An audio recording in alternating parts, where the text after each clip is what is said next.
Consider the following loop of wire carrying a current in a direction shown, being clockwise.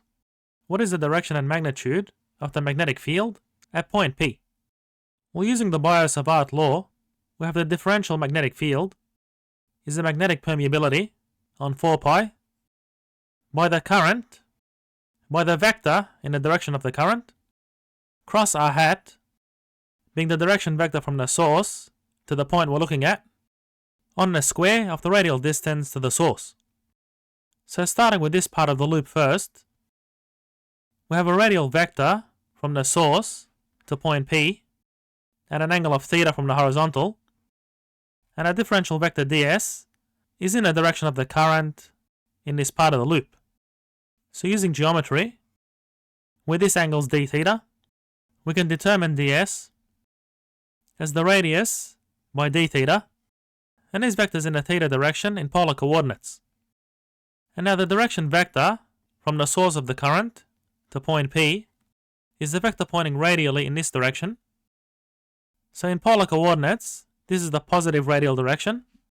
So the direction vector from the source to point P is simply minus r hat.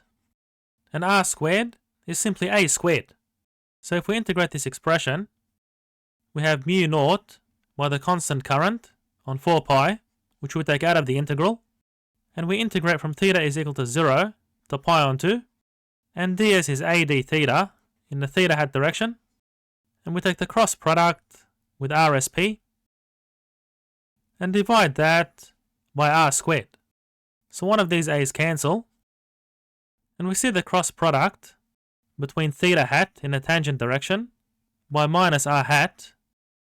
Using the right hand rule, we get a vector pointing outwards at point P in the positive k direction. So we can write this as positive k hat, and the integral is straightforward to evaluate.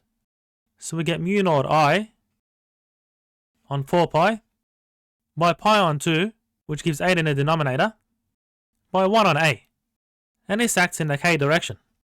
And now similarly, if we look at this part of the loop and take theta from the vertical line, so our differential vector in the direction of the current looks like this, and this angle here is d theta. So in that case, ds is equal to b d theta, but it's in a negative theta direction. So in polar coordinates, our positive theta direction is directed to the left, and the direction vector from the source to point P also points in a negative r direction, so that's the same. So essentially our integral changes as follows. So we have minus b d theta in the theta hat direction, cross minus r hat, so this becomes positive, on b squared.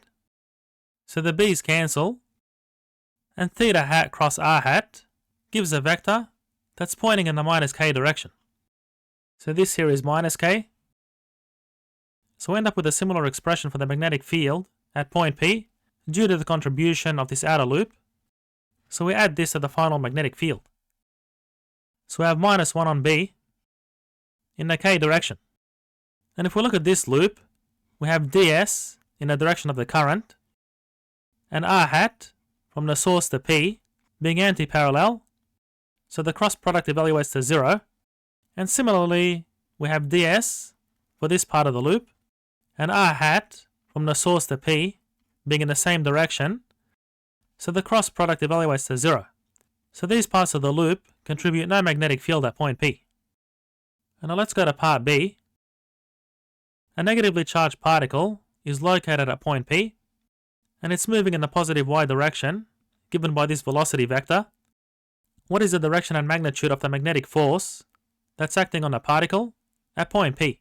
So the magnetic force is Q, which is negative in this case, by V, which is V in a j direction, cross the magnetic field, which we got earlier at point P. So we have cross mu naught I on 8 by 1 on A minus 1 on B in the k direction. So j cross k gives a positive unit vector in the I direction, and given we have a negative sign, a magnetic force points in a negative I direction. So given the radius A is smaller than the radius B, so this term will be positive. So what we get is minus QV by mu naught I on 8 by 1 on A minus 1 on B in the I direction.